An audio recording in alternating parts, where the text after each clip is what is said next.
This guy just said, send him to Gitmo. No comment, sir, but I kind of like sending the fraudsters to Gitmo. We got to get him out of this country, and we got to get him in prison. Here's the thing. During the pandemic, what started as emergency relief for hard-working Americans became one of the largest taxpayer dollar frauds in modern history. So $888 billion in unemployment benefits were paid during that time, but guess what? It's estimated as much as $135 billion of that may have been stolen through fraud. Think about that, $135 billion of your money gone. That was meant for you. That was meant for your families. It was meant for hardworking Americans. But instead, criminals, fraud rings, and overseas scammers took this money. But now, due to Vice President's leadership and his task force, we are working every day to make sure that never happens, to get that money back and hold those accountable with law enforcement.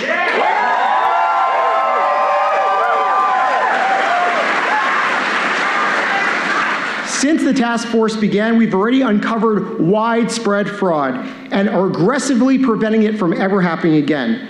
So here's some examples. We found that nearly $29 billion went to the same Social Security numbers across multiple states. Oh, hold on. I got better ones. $139 million got sent to dead people. All right, ready for another one? All right, this is a good one. $1 billion was sent to children under the age of 14 seeking unemployment insurance. So as I wrap up, let me be clear, and as you're about to hear from our incredible Vice President, he has zero tolerance for fraud.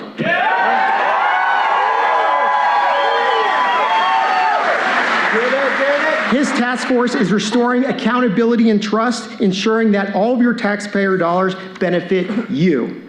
He is fighting relentlessly to make the federal government accountable to the American people again, and it's an honor to work alongside him as we put you first. Now, for what you've all been waiting for, it is my absolute privilege to introduce the Vice President of the United States of America, JD Vance. We love you too, and it's great to be in Maine today.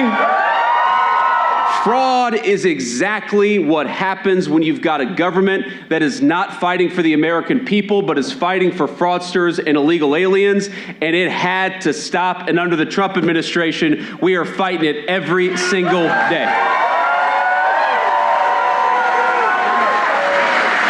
So here's the difference, though. The difference one administration, the difference one political leader makes is we are now trying so hard.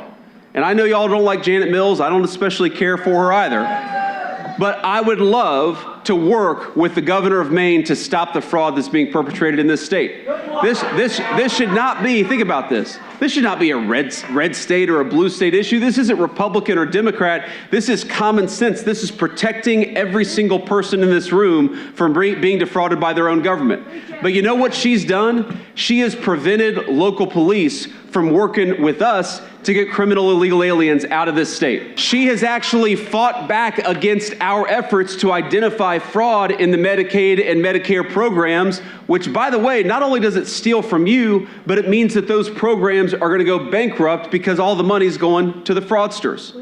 So let me ask you this simple question. Do you like having a government official who fights for illegal aliens over you? No! Do you like having a state governor who doesn't work with the federal government to fight against fraud? No! So let's kick Janet Mills to the curb. Yeah! And let's send Paula Page to Washington to help us fight the fraudsters and protect all of you.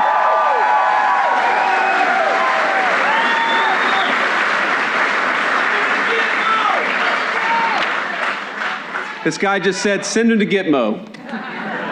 No comment, sir, but I kind of like sending the fraudsters to Gitmo. We got to get him out of this country, and we got to get him in prison. Here's the thing. Let me talk a little bit about just one person, because I think it highlights how bad the fraud problem has been in the state of Maine. We had an illegal immigrant in this community who said that she was providing services, interpretive services, to other immigrants. Okay, so Medicaid reimburses people to provide interpretation services for people who don't speak English. Which, by the way, people should be speaking English in the United States of America. I think that's common sense. But this woman, her name was Rakia Muhammad.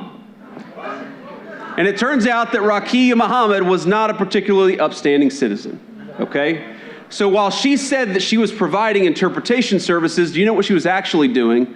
Providing zero services and collecting the $15 million over a 5-year period that was going directly into her pocket. And that happened pretty much during the entirety of the Biden administration, and no one in the Biden administration thought to step in and stop this ridiculous fraud.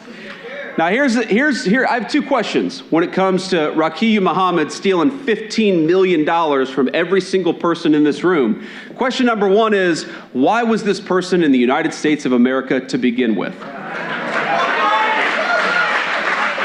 Call me crazy, but I think that when we welcome new immigrants to the United States of America, they should be people who enrich our country and bring some good skills into our country, not a person who's going to steal $15 million from the people in this room. But second of all, why on earth are we allowing a person to steal $15 million from all of you without the state government lifting a finger to stop it?